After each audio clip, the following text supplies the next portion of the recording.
Antes de comenzar no olvides suscribirte, darle like y comentar. Puedes seguirme en mis redes sociales para apoyarme y proponerme nuevas historias. Enlaces en la descripción. Las crónicas de Kane. La pirámide roja. De Rick Riordan. 6. 36. Vaporizan a nuestra familia. A 1,5 kilómetros de la montaña Camelback, un poco menos de 1 milla, para los americanos, salimos al interior de un círculo de perfecta calma. El vórtice de la tormenta, supuso Carter. Era espeluznante. Alrededor de la montaña, un cilindro de nubes negras daba vueltas y más vueltas. Había volutas de humo flotando adelante y atrás desde la cima de Camelback hasta el borde del remolino, como los radios de una rueda, pero justo encima de nosotros el cielo estaba despejado y lleno de estrellas, empezando a derivar hacia el gris. No quedaba mucho hasta el amanecer. Las calles estaban desiertas. Las mansiones y los hoteles que se apiñaban contra las faldas de la montaña, completamente oscuros, sin embargo, la propia montaña resplandecía. ¿Alguna vez has tapado una linterna con la mano para ver cómo se te pone la piel roja y brillante? Pues ese era el aspecto que presentaba la montaña, algo muy brillante y caliente parecía intentar arder a través de la roca. En estas calles no se mueve nada, dijo Sia. Si intentamos llevar el camión hasta la montaña, nos verán, terminé yo. ¿Y ese hechizo tuyo?, sugirió Carter mirando hacia. Ya sabes, el que usaste en el gnomo primero. ¿Qué hechizo?, quise saber. Sia meneó la cabeza. Carter se refiere a un hechizo de invisibilidad, pero no tengo magia. Además, si no tenemos los componentes necesarios, no puede hacerse por las buenas. ¿Amos?, pregunté. Mi tío meditó la cuestión. No hay invisibilidad, me temo. Pero tengo otra idea. Transformarme en pájaro me parecía malo hasta que Amo nos convirtió en nubes de tormenta. Nos explicó de antemano lo que pensaba hacer, pero a mí no logró tranquilizarme ni un poco. Nadie va a fijarse en unos zarcillos de nube negra que vuelan por el centro de una tormenta, razonó. Pero eso es imposible, dijo Sia. Es magia de tormenta, magia del caos. No deberíamos. Amos levantó la varita y Sia se desintegró. No, gritó Carter, pero al instante desapareció también, dejando en su lugar una voluta de polvo negro. Amos se volvió hacia mí. Oh, no, dije. Gracias, pero... Puf. Ya era una nube de tormenta. A ver, es posible que te parezca increíble, pero imagina que tus manos y tus pies desaparecen, convertidos en soplidos de viento. Imagínate que el cuerpo se cambia por polvo y vapor, y tener un cosquilleo en el estómago sin tener estómago siquiera. Imagina tener que concentrarte solo para no dispersarte y dejar de existir. Me cabreé tanto que un relámpago atronó en mi interior. No te pongas así, me riñó Amos. Son solo unos minutos. Sígueme. Se transformó en una nube más pesada y oscura antes de lanzarse hacia la montaña. Seguirlo no fue fácil. Al principio no podía hacer otra cosa que flotar. La menor ráfaga de viento amenazaba con arrancarme alguna parte de mí. Probé a rotar y descubrí que ayudaba a aglomerar mis partículas. Entonces me imaginé llenándome de helio y de pronto salí disparada. No podía saber si Carter y Sia venían detrás o no. Cuando eres una tormenta, no tienes visión humana. A duras penas podía sentir lo que tenía alrededor, pero lo poco que veía estaba disperso y borroso, como si el mundo estuviese lleno de estática. Me dirigí a la montaña, que era un reclamo casi irresistible para mí yo tormenta. Relucía de calor, presión y turbulencia, todo lo que podía desear un pequeño torbellino como yo. Seguíamos hasta una repisa que había en una ladera de la montaña, pero recuperé la humanidad demasiado pronto. Caí de mala manera y tiré a Carter al suelo. se lamentó. Perdona, dije, aunque en realidad estaba concentrándome en no tener náuseas. Mi estómago daba la impresión de seguir transformado casi del todo en tormenta. Sia y Amos estaban de pie a nuestro lado, mirando por una grieta que había entre dos grandes rocas de arenisca. Del interior surgía una luz roja que les daba cara de demonios. Sia se giró hacia nosotros. A juzgar por su expresión, no había visto nada bueno. ¿Solo falta el piramidión? ¿El qué? Miré por la grieta y la vista fue casi tan desconcertante como ser una nube de tormenta. La montaña entera estaba huecada, como la había descrito Carter. Teníamos el suelo de la caverna a unos 600 metros por debajo. Había hogueras ardiendo en todas partes, bañando las paredes de piedra con una luz sanguinolenta. La caverna estaba dominada por una pirámide gigante y carmesí, en cuya base se aglutinaban las hordas de demonios del mismo modo que el público de un concierto de rock, esperando a que el grupo saliese al escenario. Muy por encima de ellos, a nuestra altura, dos barcazas mágicas tripuladas por grupos de demonios flotaban lentamente, acercándose ceremoniosas a la pirámide. Entre las dos barcazas, suspendida en una red de sogas, estaba la única pieza que faltaba a la pirámide, una piedra cimera dorada que debía coronar la estructura. ¿Saben qué han ganado?, aventuró Carter. Están haciendo el numerito. Eso es, dijo Amos. Pues reventémosles las barcas o algo. Dije. Amos me miró. ¿En serio propones seguir esa estrategia? Su tono me hizo sentirme tonta de remate. Con ese ejército de demonios, con la pirámide enorme. ¿En qué estaba pensando? No podía luchar contra aquello. Solo era una puñetera niña de 12 años. Tenemos que intentarlo, opinó Carter. Papá está ahí dentro. La frase se llevó por delante mi autocompasión. Si íbamos a morir, al menos sería intentando rescatar a mi padre, bueno, y también a Norteamérica, supongo. Vale, dije. Volamos hasta esas barcas. Evitamos que coloquen la piedra de la punta, el piramidión, me corrigió Sia. ¿Cómo se llame? Luego nos metemos en la pirámide y buscamos a mi padre. ¿Y cuando Seth intente deteneros?, preguntó Amos. Miré hacia, que me estaba advirtiendo en silencio que no dijese más. Lo primero es lo primero, dije. ¿Cómo llegamos hasta las barcas? Como una tormenta, sugirió Amos. No. Dijimos los demás. No tomaré parte en ninguna otra magia del caos, añadió Sia. No es natural. Amos señaló el espectáculo que se desplegaba debajo de nosotros. ¿Y eso sí es natural? ¿Tienes alguna otra idea? Pájaros, dije, odiándome por pensarlo siquiera. Yo me transformaré en Milano. A Carter le sale bien el halcón. Sadie, dijo Carter con tono preocupado, y sí. Tengo que intentarlo. Aparté la mirada antes de que se me escapase la firmeza. Sia, ya han pasado casi 10 horas desde tu pilar de fuego, ¿no? ¿Aún no tienes magia? Se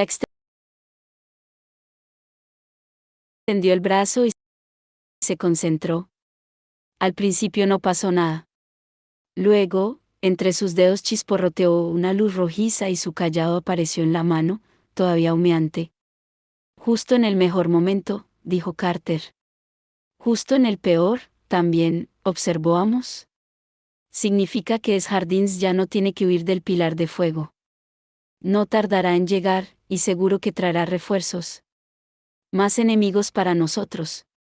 Mi magia seguirá siendo débil, nos advirtió Sia. En una pelea no serviré de gran cosa, pero a lo mejor me puede llevar hasta las barcas. Desenganchó el amuleto de buitre que había utilizado en Luxor. Y falto yo, dijo Amos. No pasa nada. Reunámonos en la barca de la izquierda. Nos cargamos esa y luego nos preocuparemos de la derecha. Confiemos en el factor sorpresa. No me apetecía dejar que los planes los hiciera Amos, pero no veía ningún fallo en su lógica. Bien. Tendremos que encargarnos rápido de las barcas y luego ir a por la pirámide en sí. Aló. Mejor podemos sellar la entrada o algo. Carter asintió. Listo. Al principio el plan salió bien. No tuve problemas para convertirme en Milano y, lo más sorprendente, al llegar a la proa de la barca me volví a transformar en humana al primer intento, con el báculo y la varita preparados. El único que se sorprendió más que yo fue el demonio que tenía justo delante, cuya cabeza de navaja se alzó como un resorte para dar la voz de alarma. Antes de que pudiera darme un tajo o incluso gritar, llamé al viento con mi báculo y lo tiré por la borda. Dos hermanos suyos arremetieron contra mí, pero Carter apareció detrás de ellos con la espada desenvainada y los desmenuzó en montoncitos de arena. Por desgracia, Sia fue un poco menos sigilosa. Un buitre gigante con una chica colgando de sus garras tiende a llamar la atención. Mientras volaban hacia la embarcación, los demonios de abajo empezaron a señalar y a dar voces. Algunos arrojaron lanzas, pero se quedaron cortos. La entrada triunfal de Sia sirvió para distraer a los dos demonios que quedaban en nuestra barca, eso sí, lo que permitió que Amo se materializase a sus espaldas. Había adoptado la figura de un murciélago de la fruta, cosa que me trajo malos recuerdos, pero recuperó enseguida su aspecto humano y se estrelló contra los demonios, que cayeron al aire abierto. «Agarraos», nos dijo. Se aterrizó justo a tiempo de empuñar el timón. Carter y yo nos sujetamos a los lados de la barca. No tenía ni idea de lo que planeábamos, pero, después de mi último viaje en barca voladora, no pensaba correr riesgos. Amos empezó a recitar una letanía mientras señalaba con su báculo a la otra barca, donde los demonios estaban empezando a gritar y señalarnos. Uno de ellos era alto y muy delgado, con los ojos negros y una cara asquerosa, como de músculo con la piel quitada. «Es el lugarteniente de Seth», nos advirtió Carter. «Rostro de horror». «Vosotros», chilló el demonio. «A por ellos». Amos completó su conjuro. «Humo», entonó. Al instante, la segunda embarcación se evaporó dejando una neblina gris.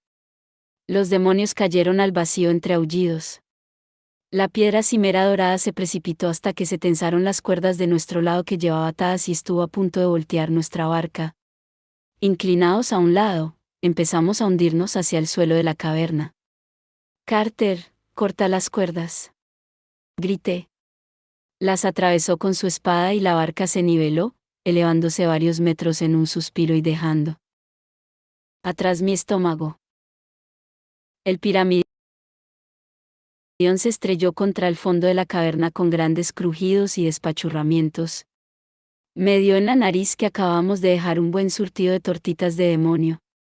«La cosa va bien», recalcó Carter, pero como de costumbre había hablado demasiado pronto. Sia señaló debajo de nosotros. «Mirad.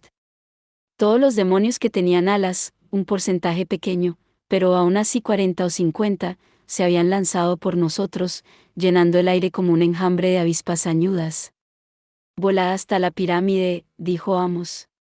«Yo distraeré a los demonios».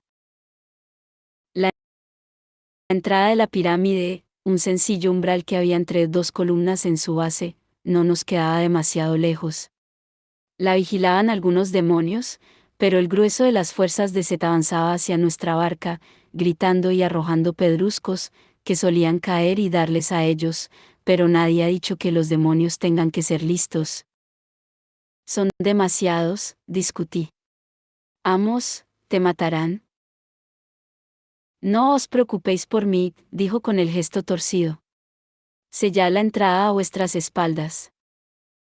Me empujó por la borda, dejándome sin otra opción que convertirme en Milano. Carter ya trazaba espirales como halcón hacia la entrada, y se oía el enorme buitre ese aleteando por detrás. «¿Oí que Amos gritaba?» «¿Por Brooklyn?» Era un grito de batalla extraño. Eché un vistazo atrás y la barca estalló en llamas. Empezó a caer a la deriva, alejándose de la pirámide y dirigiéndose al ejército de monstruos. Saltaron bolas de fuego en todas las direcciones mientras la quilla se deshacía a trozos. No tuve tiempo de maravillarme por la magia de Amos ni de preocuparme por lo que le habría pasado.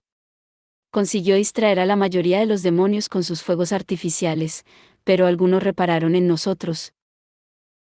Carter y yo tomamos tierra justo en el interior de la entrada de la pirámide y recobramos el aspecto humano. Sia entró a trompicones justo detrás y convirtió de nuevo a su buitre en amuleto.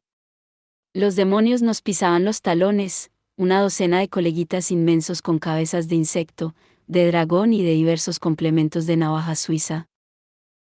Carter extendió la mano. Apareció un puño gigante y resplandeciente que imitó su gesto, colándose justo entre Sia y yo y cerrando de golpe los portones. Mi hermano cerró los ojos para concentrarse y un símbolo dorado y ardiente se grabó en las puertas como un sello, el ojo de Horus. Las líneas emitían destellos tenues cuando los demonios aporreaban la barrera, intentando pasar. No durará mucho, dijo Carter. Me había impresionado, aunque por supuesto no lo comenté. Mirando las puertas atrancadas, no podía pensar en nada más que en Amos, rodeado por un ejército maligno. Amos sabe lo que hace, afirmó Carter, aunque no con un tono demasiado convencido. Seguro que está bien. Vamos, nos arrastró Sia. No hay tiempo para especular. El túnel era estrecho y húmedo, tanto que me dio la impresión de estar arrastrándome por la arteria de alguna bestia gigantesca. Avanzamos en fila india por la pendiente de unos 45 grados descendentes, que lo habrían convertido en un buen tobogán acuático, pero no eran lo mejor para caminar con cuidado. Las paredes estaban decoradas con tallas intrincadas, como casi todos los muros egipcios que habíamos visto, pero estaba claro que a Carter no le gustaban. Se detenía una y otra vez para mirarlas con odio. ¿Qué pasa?, le pregunté en la quinta o sexta ocasión. Esto no son los dibujos normales en una tumba, dijo. No hay imágenes de la vida eterna ni de los dioses. Se asintió. Esta pirámide no es una tumba. Es una plataforma, un cuerpo destinado a contener el poder de Set. Todas estas imágenes sirven para incrementar el caos y hacer que reine para siempre. Seguimos caminando y yo presté más atención a las tallas hasta que comprendí lo que había dicho Sia. Las imágenes representaban monstruos horribles, batallas, ciudades como París o Londres en llamas, retratos a todo color de Set y el animal de Set arrasando ejércitos modernos. Unas escenas atroces que ningún egipcio plasmaría jamás en piedra. Cuanto más descendíamos, más extrañas e intensas se veían las imágenes y más se me revolvía el estómago. Por fin llegamos al corazón de la pirámide. En el lugar que debería ocupar la cámara funeraria en una pirámide normal, Set había diseñado un salón del trono para sí mismo. Tenía el tamaño aproximado de una pista de tenis, pero sus bordes acababan en profundas zanjas que componían un foso. Muy abajo burbujeaba un líquido. ¿Sangre? ¿Lava? Ketchup maligno. Ninguna posibilidad era buena. La zanja parecía fácil de saltar, pero no me entraron unas ganas locas de hacerlo, porque en el interior del salón el suelo entero estaba labrado con jeroglíficos rojos, todos ellos conjuros que invocaban el poder del Isfet, del caos. En lo alto, en el centro del techo, un solo hueco cuadrado dejaba entrar la luz de color rojo sangre. Por lo demás, no parecía haber más salidas. En las 4 paredes se agazapaban 4 estatuas de obsidiana del animal de Set, con las caras vueltas hacia nosotros, los dientes descubiertos blancos como perlas y sus ojos de esmeralda refulgiendo. Sin embargo, lo peor de todo era el propio trono. Era una cosa horripilante y deforme, como una estalagmita roja que hubiese crecido a su aire, acumulando gotita tras gotita de sedimentos durante siglos. Para colmo, se había acumulado alrededor de un ataúd de oro, el ataúd de papá, que estaba enterrado en la base del trono, con la parte justa sobresaliendo para servir de reposapiés. Como ¿Lo vamos a sacar de ahí? Dije con voz temblorosa. A mi lado, Carter contuvo la respiración. ¿Vamos? Seguí su mirada hasta un respiradero brillante y rojo que había por el centro del techo. En la abertura se mecía un par de piernas. Entonces Amos se dejó caer y abrió su capa como un paracaídas para poder flotar hasta el suelo. Su ropa soltaba humo, su pelo estaba perdido de ceniza. Apuntó con su cayado hacia arriba y pronunció una orden. El hueco por el que había entrado retumbó, soltando polvo y cascotes, y la luz cesó de repente. Amos se quitó el polvo de la ropa y nos sonrió. Esto debería entretenerlos un rato. ¿Cómo has hecho eso? Pregunté. Nos hizo señas para que nos acercáramos al centro de la sala. Carter saltó la zanja sin pensárselo. A mí no me hacía gracia, pero no iba a dejar que fuese allí sin mí. Así que salté también. Tal y como toqué tierra al otro lado, me sentí incluso más mareada que antes, como si la sala estuviera inclinada y mis sentidos desajustados. Se allegó la última, observando a Amos con recelo. No deberías estar vivo, dijo. Amos soltó una risita.